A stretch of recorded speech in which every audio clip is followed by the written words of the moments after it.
What's up, everybody? Happy New Year! Hello and welcome to episode number 283, the first episode of 2026 of the VK Bros with Jason and Alex Von Cannell. And since the last show that we did was pre-Christmas, I just want to say I hope all of you out there who celebrate Christmas had a very Merry Christmas with your families.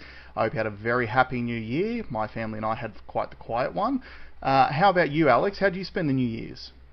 I was at a friend's place and got to watch the 9/26 fireworks from some guy's backyard. Nice.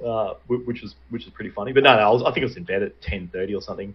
Yeah, very quiet. I went to bed pretty early. I don't know if it's one of these things as you get older, it just becomes like it's just another day. Although I do have like a little bit of a system where I go buy a new notebook every year, and basically the notebook is just all my tasks for the day. I sort of write to plan my day, and then in the back of it I write what my goals are for the year. Yep. And for me in particular, this year is really hopefully going to be like the culmination of all the targets that I've sort of written 3 years ago that I thought I was going to achieve in prior years. So I think I've said it to you a bunch, but I think the stocks in Alex Corporation are definitely on the rise for 2026. 2025 was a real struggle for me. Coming from historic lows. Yeah, historic lows. Doubled my cost base, halved my pay. Yeah. But hopefully all the work that I've put in 2025 starts to bear fruit in 2026. So. Yeah, nice. And look, we'll be here along the way to watch the rise of Alex LLC. And the stock price. Can I also just share briefly something a bit different that I got for Christmas this year? Do you know what I got for Christmas? What? Fucking fat is what I got for Christmas, dude. I am so fat right now. I'm like borderline episode 1 fat at the moment. If you guys go back and watch episode 1, Alex and I looked a little bit different back then. I'm not quite that bad. But dude, the Christmas spirit got me hard this year. I think in December, so I when you got young kids, I was never a Christmas guy. I'm not a present guy. I'm not a materialist. I don't really care. But when you get kids, they love unless the material is food. Yeah. Not material, no. Consumable, yeah, absolutely. Yes, yeah. But yeah, so the kids get into it, and we as a family, our tradition is we always go around looking at all the Christmas lights, when people do the big decorations. Everyone on the Gold Coast, not everyone, but a lot of people get into it really, really well. So, some really cool Christmas light decorations. And so we started the Christmas spirit essentially on the 1st of December, and that carried through the entirety of December. I think I drank more alcohol in December than I drank for the rest of the whole year, I think, because you're spending a lot more time at home. This is my first Christmas period where my eldest son was in school, so he's on the full school holidays now, not the little 2-week break that we normally give the kids from kindy and that sort of thing. So he's been home at more, which means I've been home at more, and there's food in the house, and yeah, the festive cheer got me something chronic. Well, dude, I'm the opposite because even so, we're recording this on the 3rd. I've been to the gym every day this week. Nice. Including New Year's Day. I did a 3-day water fast after Christmas, knowing that Christmas was going to be indulgent. Yep. But I actually didn't overindulge. I didn't have that much to drink. I actually didn't have that much to eat, but I thought, I'll more of a mental thing just to see if I could do it. Yep. And I did it, and probably won't do another one, but... ever again? I was talking to a friend about it. So those that don't know, the idea of a 72-hour fast, apparently there's some studies that have come out that says it gets rid of all these dead cells in your body. The great liver, stomach. Yeah, it's called autophagy. It allows, because your body's not spending its energy digesting, it allows your body to clean up dead cells and stuff like that. Yeah, but the reason why I don't think I'll do it again is that I wouldn't say I had any residual benefits. Mm-hmm. A lot of the articles that I read said, you're going to get all this mental clarity. Now, I wonder if that's coming off a baseline because I do all this other stuff for mental clarity. Yeah. You know, I take creatine every day. I'm on methylene blue. My sleep's really important. I take care of my. I keep on trying to call them metachlorians. They're not metachlorians. That's from Star Wars. Your mitochondria.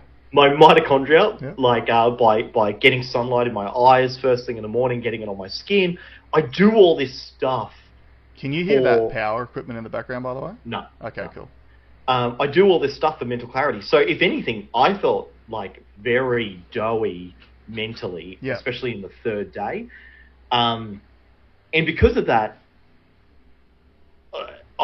I don't know if there's I thought there would be like this big boost of something or whatever, which I haven't had. My skin actually blew up. It didn't. It kind of did the opposite. My weight you went need up. to keep in mind too, I think, is because a lot of your skin issues and stuff, I think a lot of them are hormone related as well. So if you go days without eating, that can throw some of your hormone production out and stuff like that too. So maybe. Yeah, I know. But I know my friend was saying that a 24-hour fast is probably going to give me the benefits that I want, and it's sort of more easily accessible. Yeah. Because the reason why I chose to do it after Christmas is because that gooch week between Christmas and New Year's, I had nothing going on, zero. Yeah. So I was like, okay, I can essentially burn 3 days and have to achieve nothing. Why don't you have anything going on in that period, Al? Because I'm a loser. Oh, that's right. No wife, no kids. No wife, no friends. Kids. Yeah, so I was literally just sat in a pod for 3 days, not eating, literally just drinking water. Yeah. One of the things I did learn though, and I told you, but you should tell the listeners, if you're going to do it, so you have to balance. There's only basically 3 elements that you really need to focus on when you're doing a water fast, which is to keep your sodium levels up, your magnesium levels up for sleep, and your potassium. Now, I didn't do the potassium part correctly, so on day 2, I woke up very lightheaded. I think I said it on the show. I did the show on the second day of it, and I was lightheaded. Anyway, I was talking to ChatGPT about it, and it's like, show me the salts that you're using. And I showed him. He's like, oh yeah, you're not getting any potassium. Like, go out and get a potassium salt. And just if people are looking for an application of AI led me through this. And I'll give you some of the stories. So it's told me to go down to get it. It's recommended some products. I went down to my local place, couldn't find it. And I'm like, am I crazy? I took a photo and plugged it into ChatGPT, and it goes, yeah, it's not there. Like, look in a different section. Yeah, right. And literally in a second, faster than I could find it with my own eyes, it can do it. Mm-hmm. And then the second night, I had really bad heartburn. At like 1:20 in the morning, I was like, because there's nothing inside your stomach, so it's just stomach acid. Yeah. And it was so uncomfortable. And I'm like, I thought, okay, just try and lie on one side. I believe if you lie on your left side, it makes it a little bit easier. Yep. Tried that, didn't work. So fire up ChatGPT, hey, this is what's happening. And because ChatGPT remembers the conversations I have with you, it's like, oh, because you're at this part of the fast, it means, X, Y, Z. Go and get some bicarb soda, put it in some water, sit up for like 20 minutes. And it literally nursed me through that whole period. So that was interesting.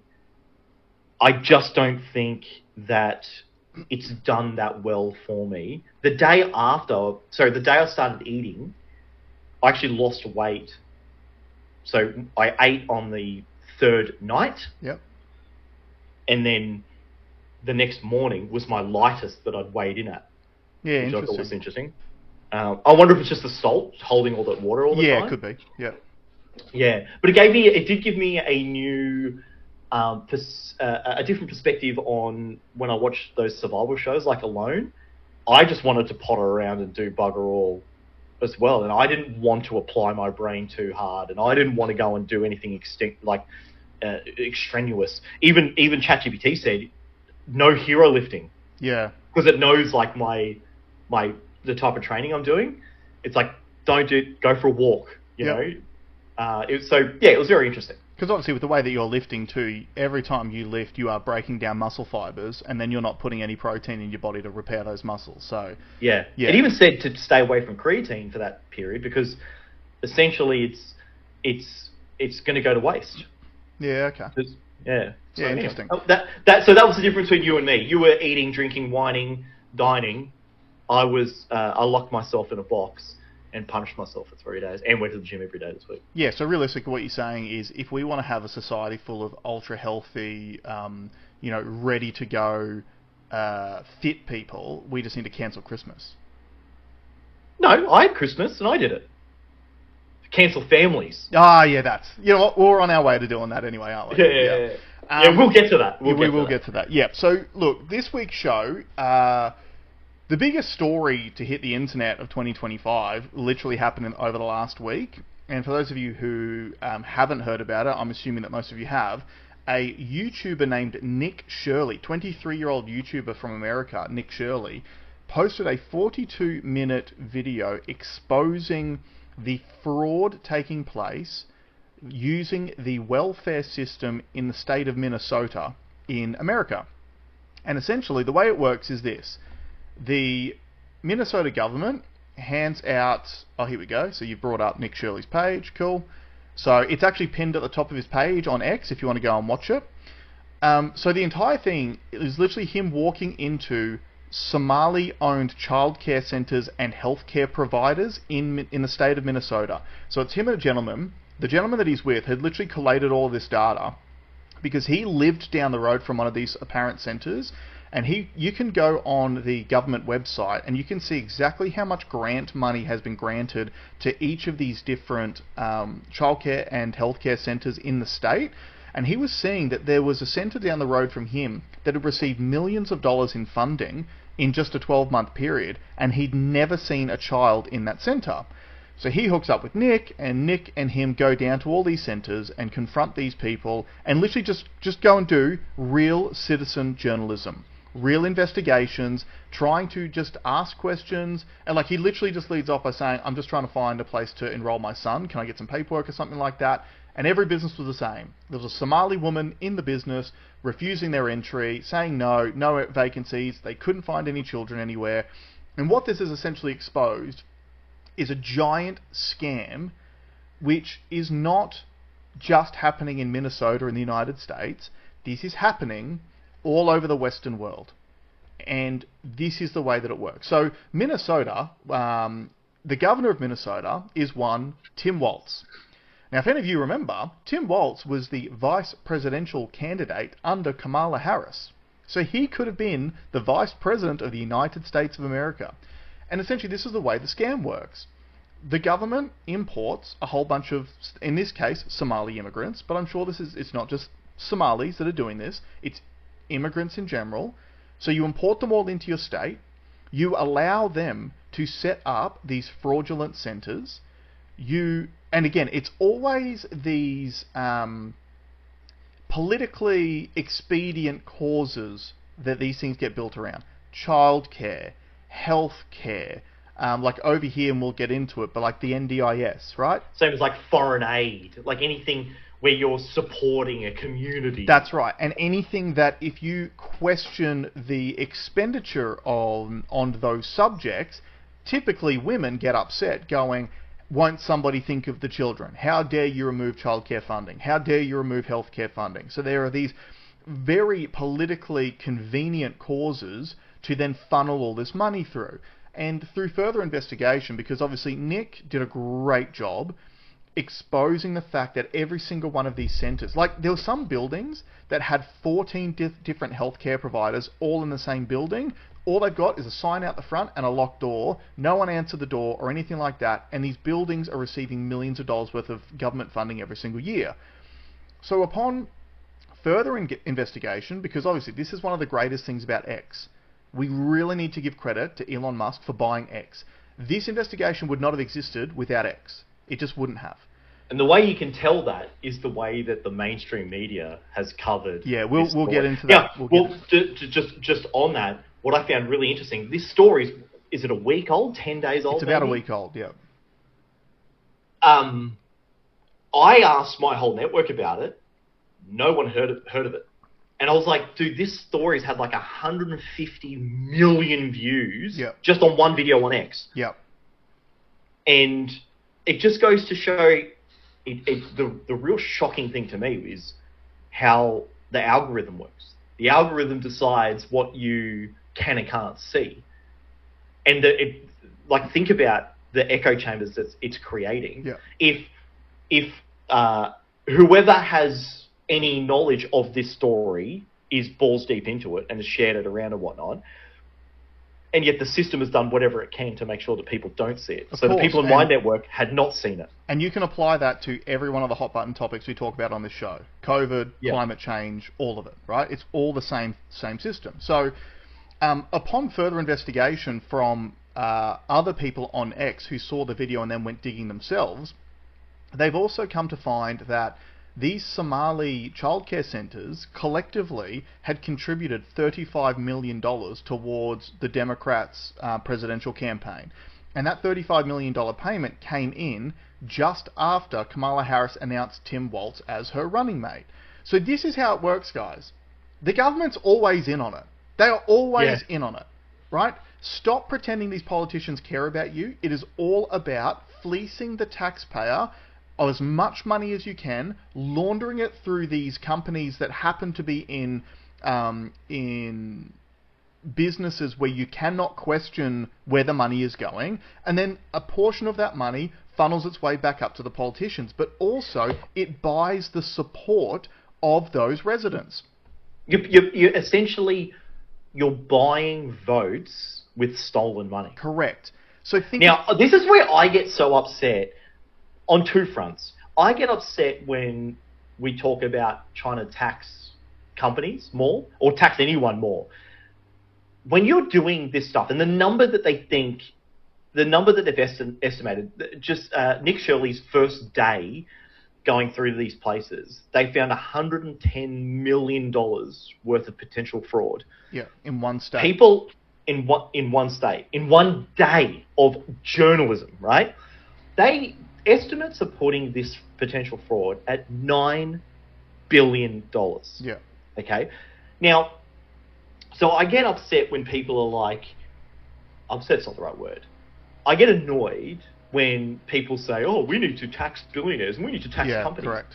What for if you're just going to launder it this way and just give it to, whatever community that you want to as a direct reward for yourself, okay? That's corrupt. And number two, being a crypto guy, this is why I want sovereignty over my wealth, because this shows you that all this know your customer, all the KYC regulations, all the anti-money laundering stuff, it's just so that we can't do it and they can. That's right. Yep. They don't forget, guys. It wasn't that long ago that they brought new laws in the United States under Joe Biden's administration that any payment over $600 would get flagged to the IRS. So they look at everything, absolutely. They knew this was happening, hold on. And on that note, what would be easier? What would be easier to manage in terms of pure numbers and resources? Like, there's obviously a cost associated with those programs to try and monitor the populace, right? Yeah. And there's a cost benefit analysis that has to be made. What do you think would be harder to do? Track every single dollar that goes through the whole private system, or just check the money that goes out the government's? Exactly right. But this is where you need to take a step back and you need to look at this entire thing through the macro level, because this is happening in Australia as well, and it is one of the reasons why Labor is becoming so dominant in this country. It is the same system. You import immigrants from certain regions of the world. When you bring them in here, you give those immigrants welfare. And stacks of welfare. You're talking public housing, like welfare payments, parenting payments. We've always seen the stories out of Australia where you've got Muslim men with multiple wives who all those wives are claiming parenting pensions for their children, those sorts of things. And again, doesn't want to be questioned because for fear of looking like a bigot, they don't want to investigate these things. But you bring these people in, you give them all of the welfare, and in return, they vote for you and you keep power forever. That's the scam. Yeah. Like Alex said, he perfectly put, you pay for votes with stolen money. Yeah. That's what they're doing. And then if you call anyone on it, you're a racist. Exactly. You're a racist, you're a bigot, etc., etc. So... Actually, now that you say it like that, that's probably why the money is directed to communities. Of course. Yeah. So look, what a great shield. We do it here. We do it here. And I know you want to come to it, but I would argue that NDIS is the perfect cover. Like, no one wants to take money out of the people that are disabled. Of course. No one wants to remove money from it. Like, what are you, heartless? Yeah. So that would be the best place to launder money through.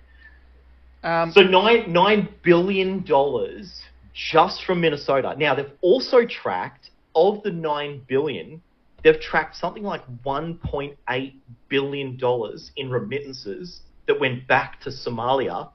Yeah. And some of it has gone to known terrorist organizations. Yeah, so they're funneling money out of the country, which, again, it's just all part of the deal, right? Yeah. And have you seen the story, I don't know if you've seen this, about Minnesota changing their flag? Yes. Yeah. It's essentially a copy of the Somali flag. It's essentially elements of the Somali flag put into the Minnesota state flag. Yeah. Because they deemed the old one racist because it had an Indian on a horse. Yeah, and people have gone back through and done a deep dive of all these different press conferences and stuff like that Tim Walz has been holding, and all he's talking about is how important childcare is. Like, there was an X post he put up a little while ago, and it was like, proper childcare gives people the means to fulfill their careers and fulfill their potential. That's why we're giving childcare centres a raise. Like, he increased the amount of money he was paying to these childcare centres. It is literally money laundering. It is stealing money from the taxpayer to keep himself in power forever. But Labor is doing the exact same thing over here. And this is... So, I encourage all of you, look up Nick Shirley, go and watch that 42-minute video. I absolutely encourage you all to watch it, because we need to view that through the American lens. And this is the thing. This is one state in America.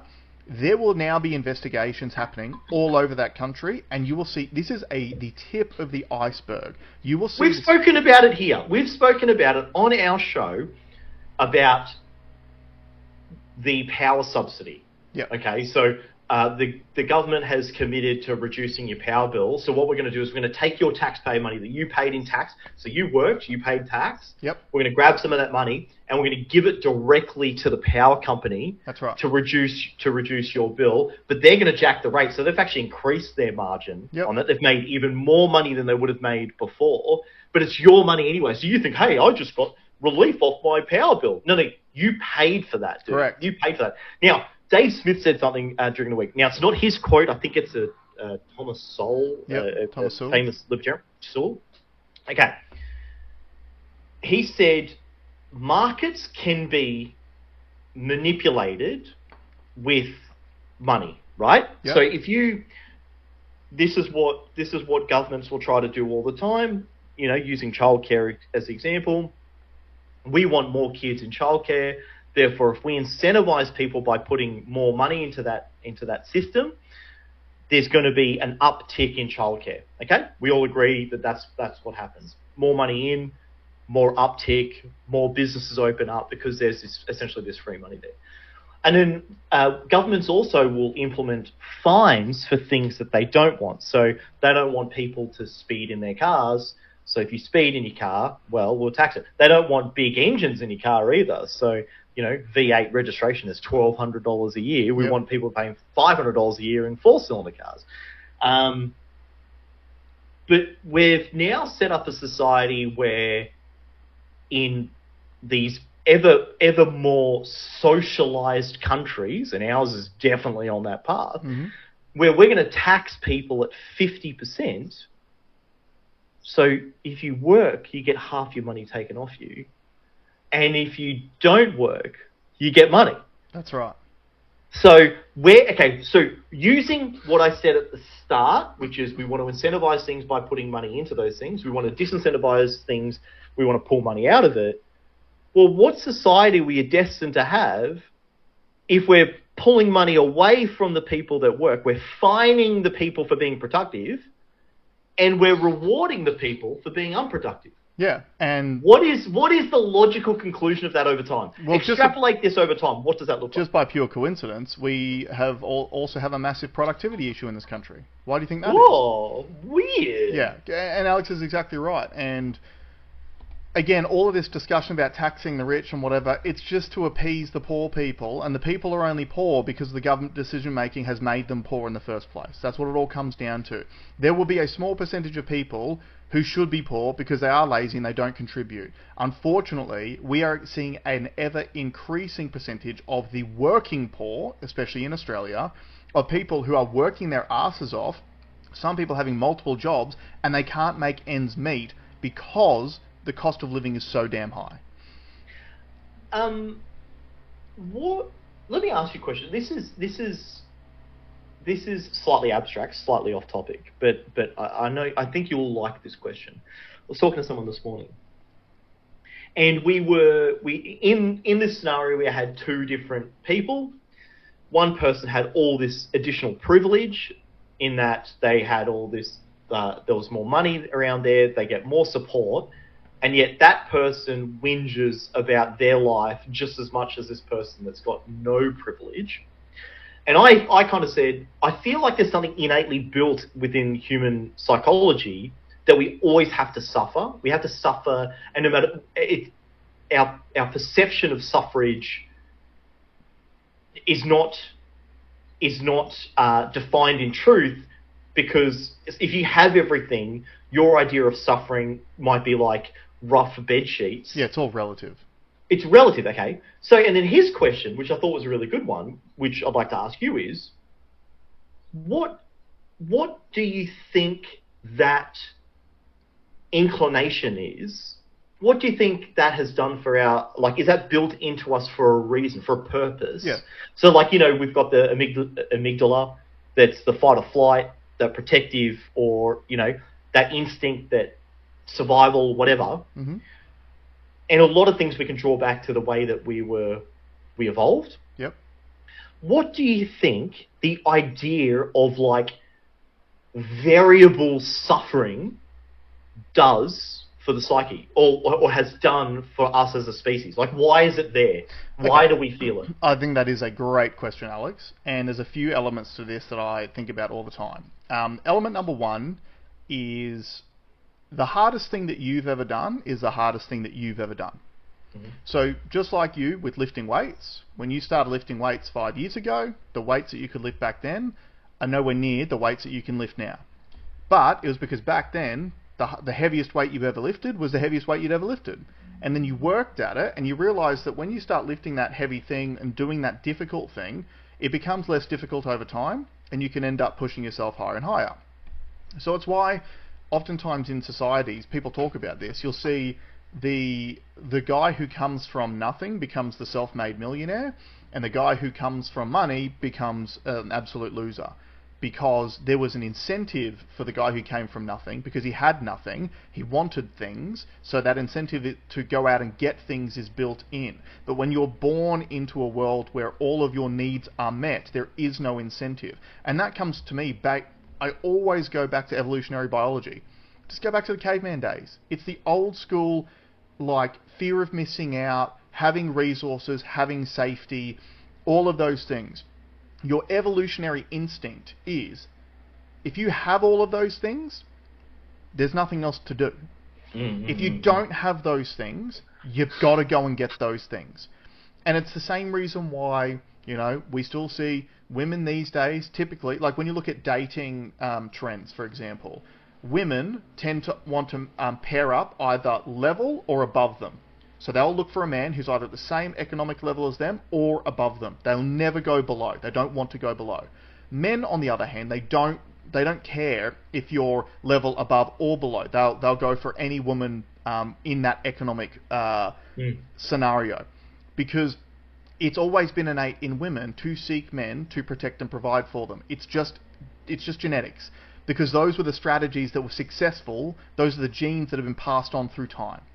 And now we see that in this society. Now, where things get, I think, a lot worse in today's day and age is the fact that the power structures of the world coupled with big tech, have realized how to hijack those base human instincts to the absolute next level. And I think what they've realized is a few things. Number one, if you can make everyone feel like they are a victim all the time, chances are they will sit around crying like a baby waiting for someone to take care of them. So if you make everyone feel like you have no agency, like you have no freedom, like you have no prospects, those people are far more likely to sit back and just vote for the politician who promises to give them the most money and take care of all their needs. Right? Instead of back in... You don't have to go back that far. So someone posed a question online the other day of like, what should we do to fix our economy in Australia? And I just thought about it briefly, and I was like, well, name a time when the economy was going really, really well in Australia. It was back in the 90s and early 2000s. So it's really pre-internet and pre-social media. And one of the reasons why... No, that was internet age. Well, late 90s was really when the internet was starting to come into more like widespread usage. But it was definitely pre-social media. And I think one of the reasons why was because, like, we didn't have this constant victimhood propaganda being pushed on all of us 24/7. Algorithmically, that's right. Yeah. And so people who are like, if you were a young man growing up in the 90s and you wanted things, well, the world told you, if you want stuff, go and work for it. Well, it's funny, okay, because one of the things that I want, so this could be a potentially controversial question, but I wonder if non-Western cultures feel this way. Yeah, I don't think they do.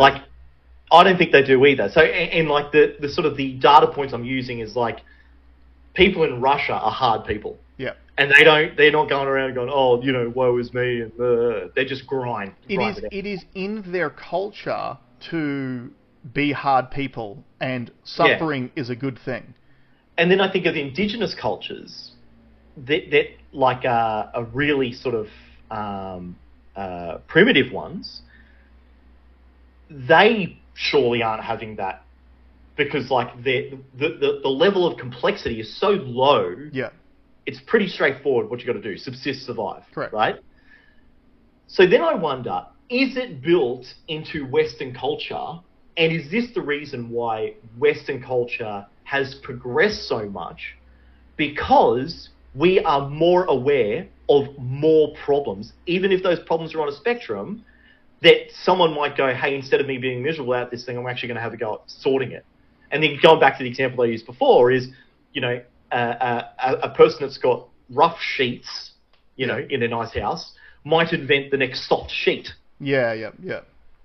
So I wonder if that plays a bit of a role. If it's a typically Western, European cultural thing, and the byproduct of that is more, we are going to invent more stuff, but are we now also creating... Well, no, I think it's what you said, that unfortunately one of the things that we built in that is algorithms and social media. Yeah. That has probably scared more people than it has motivated. Yeah, and I really do think that the world turned a fair bit in the wrong direction due to the algorithms. And this is where like the whole debate of like online censorship and stuff comes into play, in that I don't think it's good for kids, for example, to be constantly put on... So like, okay, I remember back when I was a lot younger and social media was starting to become more prevalent, I had a young female friend. She's about 5 years younger than me. So she was in her late teens, and I remember how depressed she was all the time. I'm like, why are you so depressed? And she's like, everyone else is going on all these expensive holidays and going overseas and doing all these great things, and I'm literally doing none of it. And I'm like, but it's not everyone else. You've just got 1,000 friends on your social media. So... I've had that feeling. I had that feeling once before. I'm like, what do you mean? Everyone's overseas all the time. I was like, well, no, these people were off for that period, then these people were at that period, these people that period, these people that period. And for that first one, it's the first holiday they've taken for 5 years. Yeah. Exactly. I have had that exact feeling. Yeah. But again, that cuts into that fear of missing out instinct that we have. And like where that comes from, And we talk about all the time as salespeople. Like, why do you think a sale works? Like, oh, big red signs. On sale right now. Better get in now before you miss out. Limited stock. All must go, right? Yeah. It's literally just, if you were a caveman and you're going out exploring the wilderness and you find a banana tree, and the banana tree has got one rack of bananas on it, you'll be like, hell yeah, I found these bananas. So you will like immediately cut those bananas down and hide them from everyone else because you want to keep those resources for yourself because it's a finite resource. So, but if you, instead of doing that, tried to do the right thing by everyone else in the tribe or whatever, and you went back and you said, hey, I saw this grove over there, it's got a banana tree that's grown bananas on it, everyone else is going to be like, I need to go and get those bananas. So then there's a competition for everyone to go and grab those bananas. And that's what the world used to be like. That's what that's what society was like. It was like a zero-sum game. The sentiment was to lean towards achieving the thing as opposed to whinging about it. Yeah, but also I think the psychology that developed during those times when it was a zero-sum game with very little, like minimum resources, I think it's still in our brains today. Because again, the people who secured those resources back in the caveman days, they were the ones who survived and passed on their genetics. The people who didn't secure those resources died, right? So that is still in our brain psychology today, which is why we all know sales come and go all the time. So as far as like fear of missing out goes on a certain product or item or whatever, yeah, okay, you might miss that sale that time. Hey, there'll be another sale that'll come. Like, it'll be cheap again at some point. But it's so effective. Boxing Day sales. We just had the Boxing Day sales. And like, okay, here's one of the things that I've been, talking about for a while, right? We talk about the economy all the time. And we talk about things like inflation and how it relates to interest rates and all of those sorts of things. And the housing market. The housing market is the perfect example of FOMO. Because we have told Australian generation after Australian generation that the Australian dream is home ownership. And look, it's safe as houses. You'll never lose money on housing. Better get in now before you miss out and you can't get into the market anymore. And we think in this country that housing will never go backwards. I'll tell you right now, it will go backwards at some point. It always has done, and it always will do, because there are other elements involved. The economy is a very complex system. There are a lot of elements involved into it, and we are actually moving towards a bit of a perfect storm of different things which should push prices down a little bit in the near future. But here's the thing, right? All the economists last year were talking about how interest rates were going to keep going down because we're not record high interest rates, but interest rates compared to amount lended were at a fairly high level. So like we need to like free up some bit more capital so the interest rates are going to start coming down. And then we had, and we've been talking about for ages that we think interest rates are going to start going back up. And one of the reasons is inflation, right? Too much spending into the economy creates inflation. One of the RBA's jobs is to keep inflation between 2 and 3%. So we were saying that we weren't going to get another rate reduction and that rates were going to start going up probably early in the new year. I'm still saying that this is going to happen in February. So here's the thing.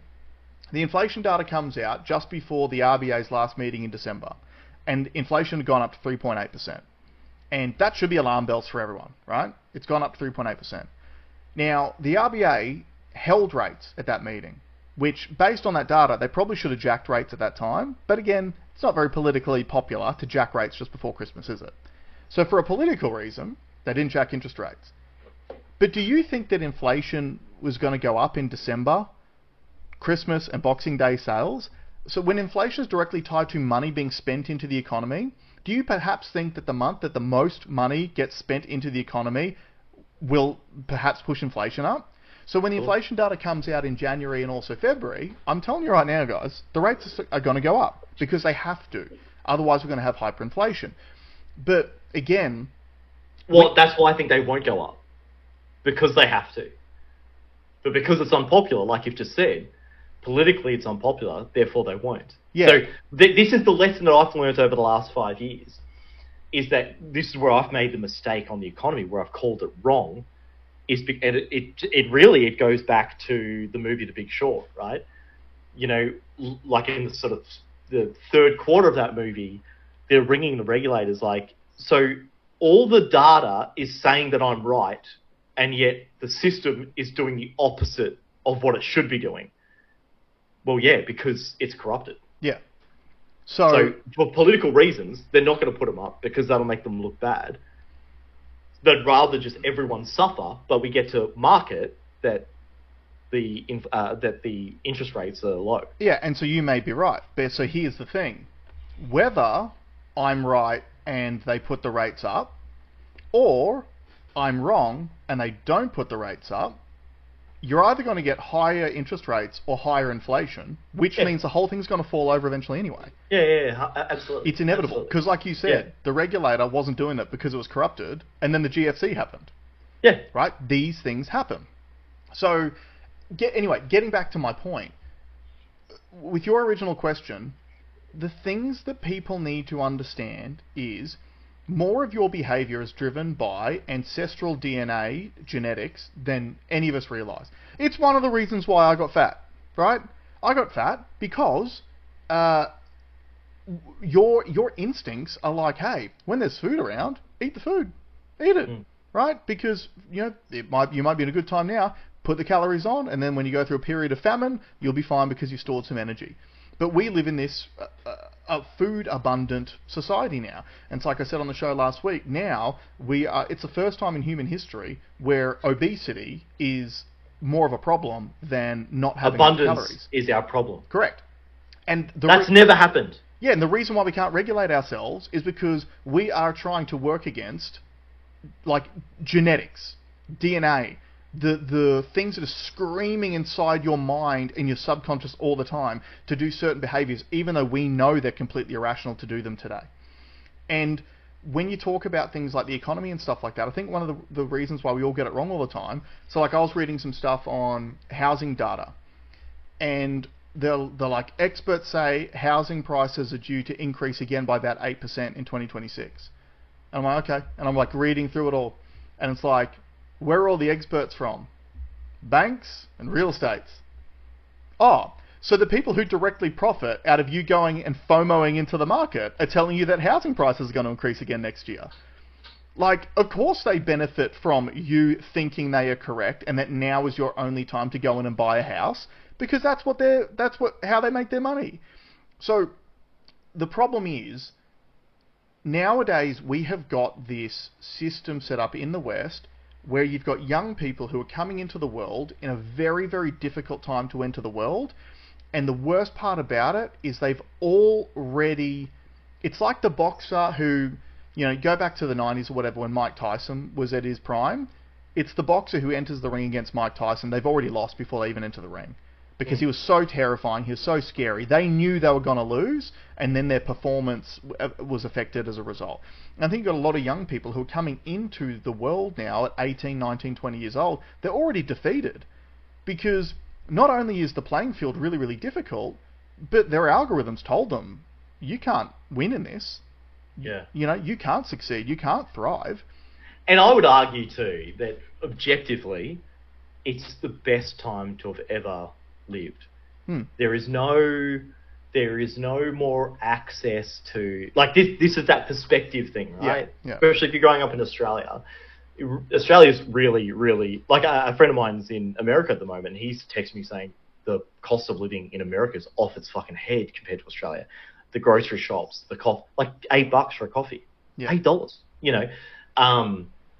We've got it we do have it really, really, really good here. Yes, it's less good than probably 2019, but I would argue, and it's moving the wrong direction. But on the blip of your whole, unless these economic things are going to kill you right now, you will get through this stretch. Yep. When the GFC hit, it definitely changed. The job that I was at literally just dissolved itself. I was working in the car rental place, and the car rental, holidays to Gold Coast stopped overnight. Gone. Yeah. So we had to dissolve the business right then and there. So these struggles will come. But where I want you to sort of reset your head on this is, like, use the technology that's out there. Use I don't want to say the word privilege, but you are privileged to have so much access that you can build an industry now that's never been built before. You've got access to more information. Don't let the algorithm take control of your life.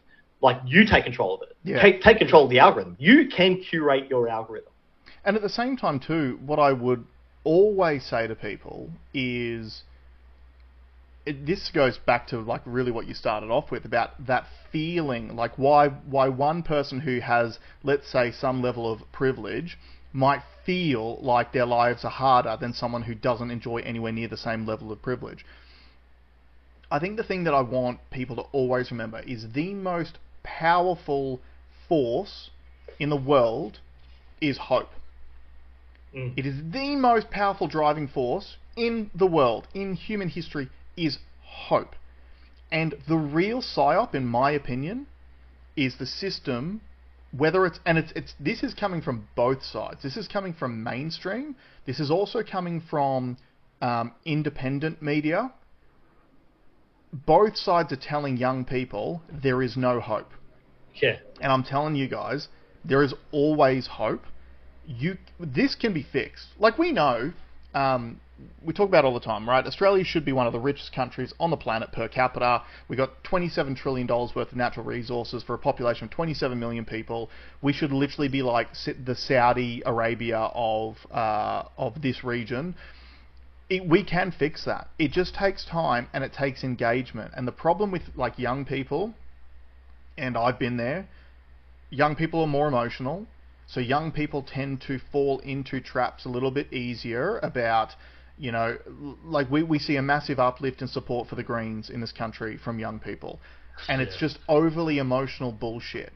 And it's all things that... The city young people. Yeah, and the majority of those city-based young people, as they start, you know, as they maybe they leave university and they get a career and they start earning money and maybe they buy a house and they have a family... That's when you realise, oh, hold on, all of that stuff that I was fed by those overly emotional sales pitches was bullshit. It was nonsense. It was a way to steal more money away from me because now I'm a worker who's productive and give it to people who aren't doing anything. We could actually fix this country very, very quickly. But what it takes is it takes people being honest with themselves and with each other.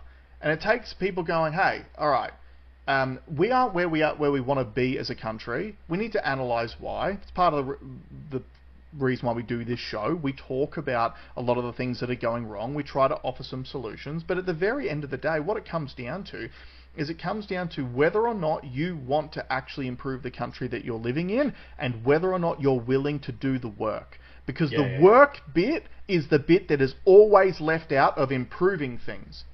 Because it's always like, look, the Greens, for example, they're the biggest hypocrites on the planet. They're basically like, we want socialism. We want everyone to have free healthcare, free schooling, free this, free that. And we're going to make the billionaire oil companies pay for it. But they also hate those oil companies. So it's like, you literally want the people you hate that you're trying to destroy to fund the lives of everyone else. Yeah. It's never going to work. And you're going to... They want to ban mining. Yeah. And use the mining income to pay for the socialism. Exactly. So again, it's never going to happen. And you're seeing this play out in like California. You sent me a reel the other day talking about an oil company that literally spent $1 billion in exit fees just to leave California. Because the regulations are so tight, they couldn't even find a buyer. But they would rather spend $1 billion to get out of there than stay because the regulation and the cost of doing business is so high. That's what Australia is moving towards. But we can stop it. We can fix this stuff. Everything can be turned around in a generation. And going back, you asked a question before and I didn't get to answer it, which is how do you increase productivity here in Australia? It's deregulate. Yeah. I don't know if you saw a friend of ours, he's got a very small hobby farm. And he put a story up. Every year, he has to do this like 72-page document about the cows that he's got. What the fuck for? You don't have to do that for a child. That's right. And yet he's got a couple of cows and he has to do all this stuff. Why does that exist? Yeah. Like, we're going to ask, you've got to question some of these systems. People are so like, oh no, that's just the way it is. Well, it wasn't. Now it is. Now, I'm okay for regulation if it does what it's supposed to do. But I don't think it's done anything for him. He doesn't think it's done anything for him, and he's got to comply by it. I can think of 100 things that I have to comply by, which is insane. I'll talk about my dealer's license. My dealer's license is really irrelevant. All I've done is opted to pay to be within a system that can hurt me. Yeah. There's no benefit for me it costs me money to have new laws against me. Yep. Whereas if I was Joe Schmo on the street, I could do exactly the same thing as what I'm doing now, and for free. Yeah, and not pay any of the money. Yeah. Right. So and those guys aren't getting investigated anyway. And then think about just the level of bureaucratic bloat that government that's associated with compliance. Yep. They did a report about the additional cost of compliance under Labor government. Just the cost of compliance, the additional cost was $5 billion. It's insane. Right?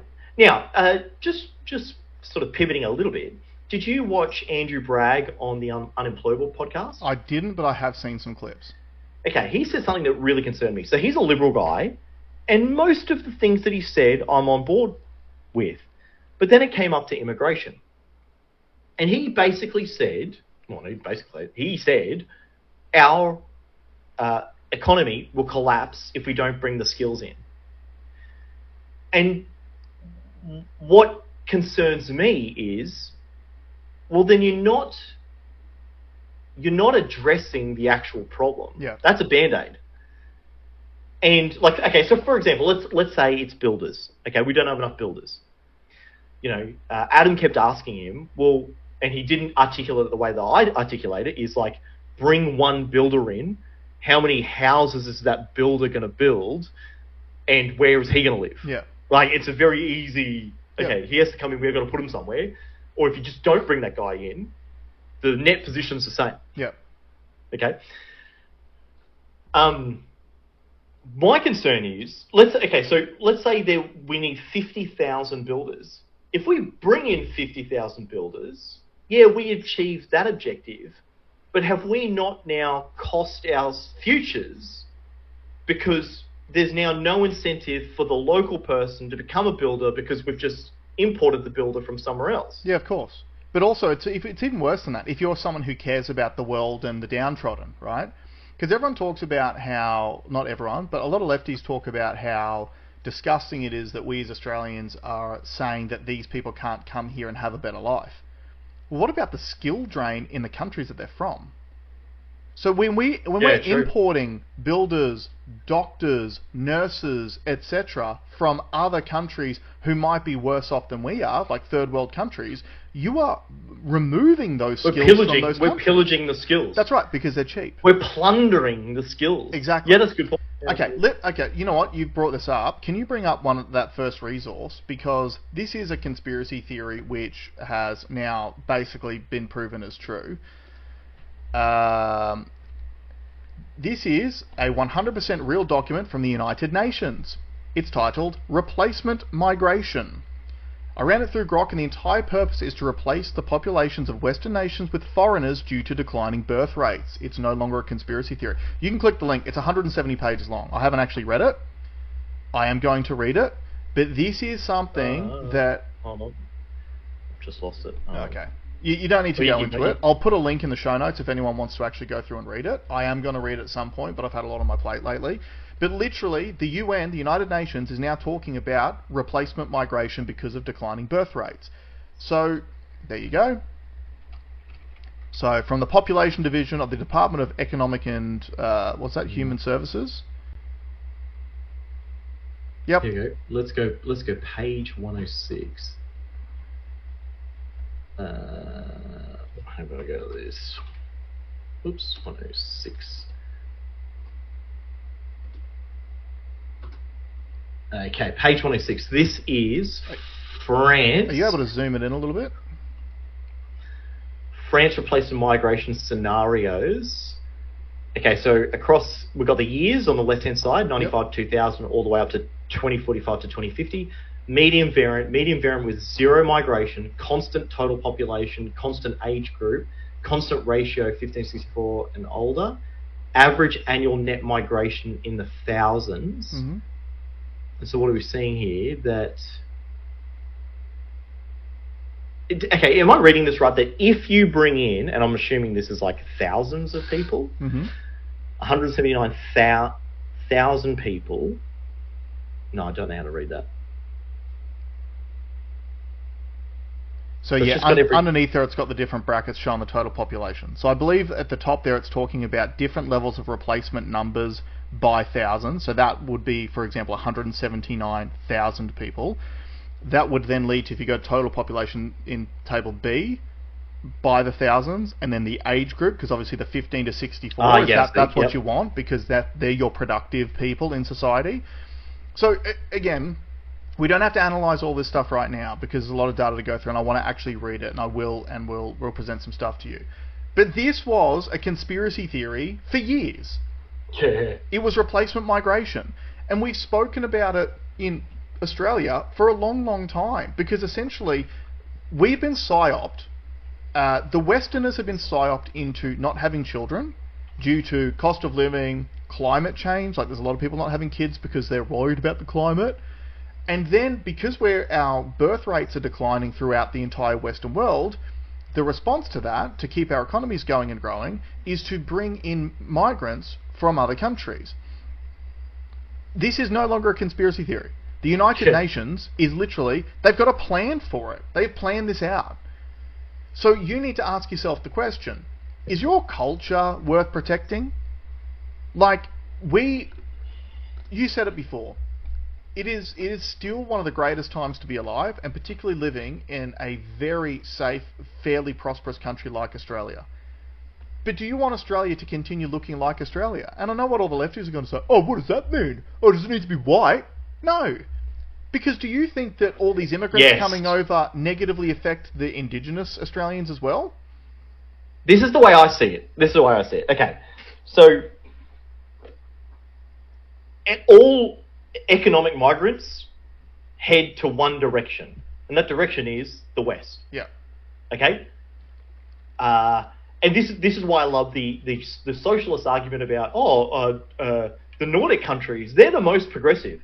Why is no one going there? Yeah. Because they're irrelevant. No one cares. Mm-hmm. Nobody cares about Swedish culture, Norwegian culture, Finnish culture. No one's going there.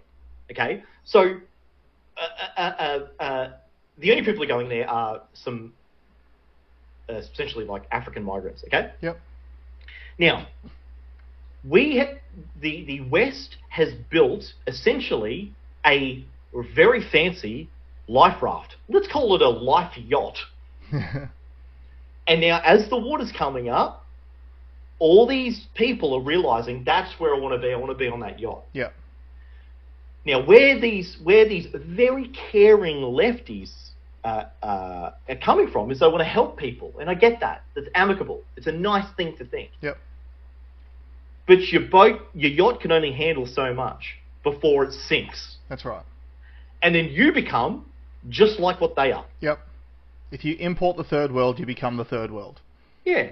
Now, you could push the limits, and you could see how, like, you could try to fill that cup to its absolute limit, right? We could have a discussion on the total amount of immigration we should have, but you still need to have the conversation of, are we willing to risk it?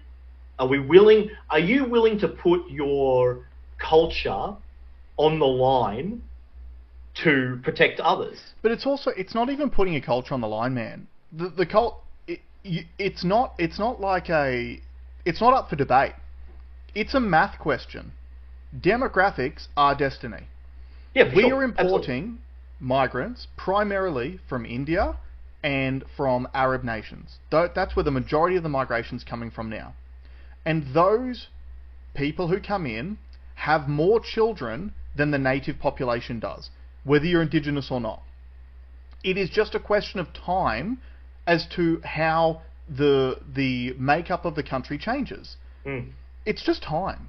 So again, it's not racist to say we live in an amazing country that was built by our forefathers and we want to protect that. It's not racist to say.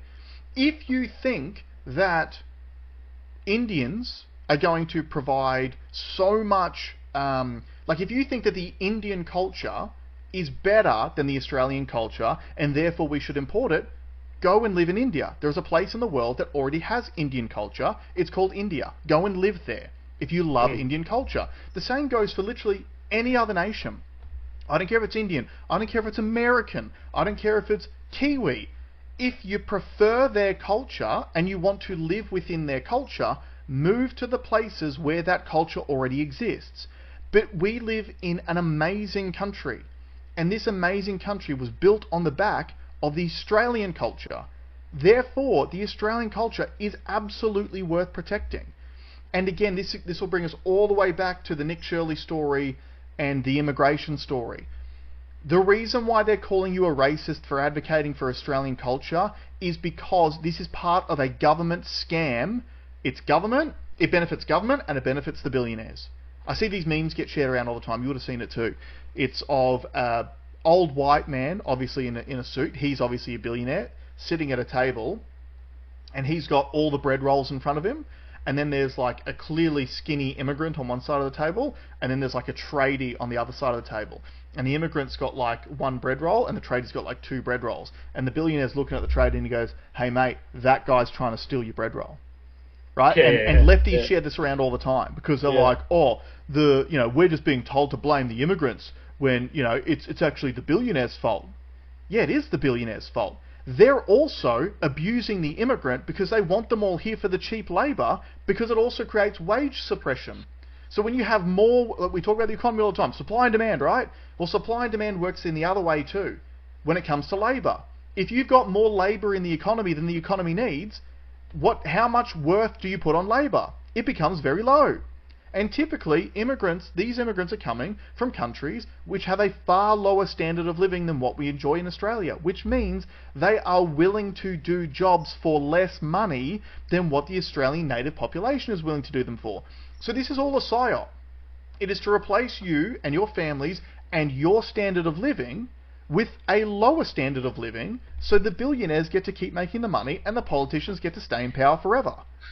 Yeah, I mean, I directly point my finger at politics because they are the ones that are inevitable. They make the rules. Correct. They're deciding on who's coming in. They're the ones going to these UN, they've got this report and they're literally following that plan. And look, when you project this into the future, if we keep going the way we're going, we want more socialism. The next step is democratic socialism. I hear heaps of people online talking about how they want that. Democratic socialism is the marijuana, the gateway drug to what it inevitably ends out being, which is methed out communism. Yeah. That's what the actual goal is. An unpopular opinion, we talk about it on the show all the time, but they're using liberal white women to weaponizing their empathy to make us care for everyone to the point where our yacht will sink. Correct. Yep, absolutely. And look, I think the lesson out of this, look, number one, there's going to be a stack of stuff that comes out. Oh, actually, can you play that clip before we go? There was another resource I sent. It was an interview with Campbell Newman. So some people have started, after the Nick Shirley video, they've started looking around in Australia when it comes to NDIS providers. That's not it. Do you want to see if you can find, I think it might have been the last thing I sent you. Yep. So yeah, some people have started looking around at NDIS providers in Australia. Here we go. So watch this one. A US scandal has made headlines this week around daycare fraud in Minnesota. And as that has been playing out, some Aussies have compared what's happening in the US to our NDIS, which is projected to cost $52 billion this year. Now, this particular article in today's news looks at Lakemba in Western Sydney, where there are over 1,300 NDIS businesses listed, which works out roughly to one business for every 13 residents in the area. Can you tell us about this? Well, Amy, thanks for having me. And when the NDIS was first being launched, it was meant to cost $13 billion a year, and as you just said, we're now seeing the costs go to $52.5 billion this financial year. It is out of control. When I was Premier, I warned that we were headlong, we were in a headlong rush to implement without thinking it through and getting the guidelines right. And sadly, I ultimately had to capitulate to Julia Gillard, who's continued to get all the plaudits for getting this scheme going. It was poorly conceived from the beginning. And clearly, there are rorts going on all around the country. And that's terrible because there are many deserving people and families need support, and that's where the money should go. But clearly, there are all sorts of shonky rorts and activities going on, and we really do need to see them clamped down. And just those stats for just a particular part of Sydney, well, you can only conclude that there is something really that has to be looked at in that part of our country. I thought we covered all this show, and I've just gone to the NDIS website, and I can't find what we referenced. We pulled up a projection of $100 billion on the NDIS website. We did it here on this show. Can't remember what episode it was. Yeah, I remember talking about it. I thought it was 100, but they keep quoting 50.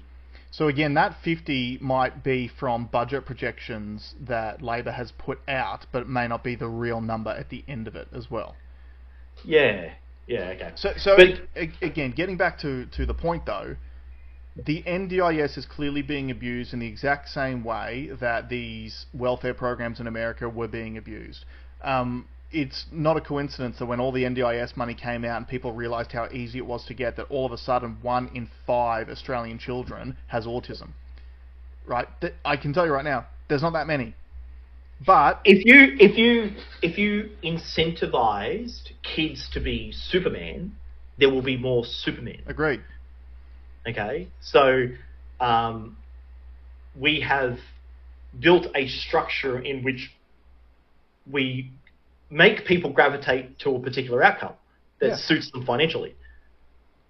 And yeah, like, even just think about it from a societal perspective. Like I was saying before about how these kids are coming out, you know, of 18, 19 years old, and they've already been psyoped into thinking that they're a victim even when they're not.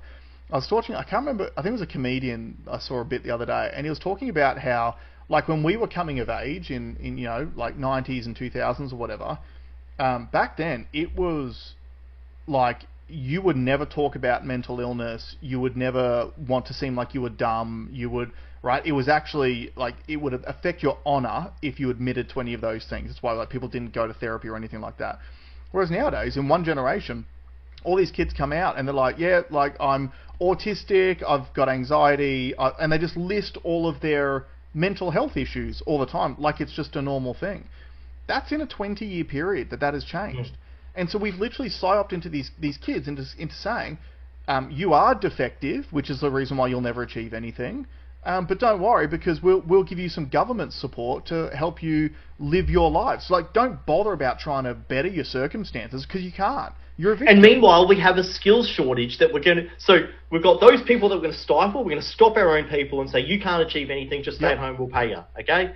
And then we're like, oh, we've got no one to do the work here. So, okay, to fix that, we're going to bring these people over here to fill that gap. Like, what? Where does this conclude? Where does this conclude? Again, when you even put it in that fashion, that's the sales pitch that's being told to us. But we know, because the UN has planned this out, it's got nothing to do with the way they're selling it to you. It's got everything to do with replacement migration. That's what they're doing. And on that note, let's leave it there. The thing that you always need to think about is what Alex said last week. Freedom. We need to talk about freedom. We need to talk about freedom. You having freedom, your children having freedom, us as a society being a free society. That's what we need to, that's the word we need to make sure that AI doesn't remove from the algorithm. We need to talk about freedom. Thanks for joining us, guys. Stay free. We'll see you next week. Bye.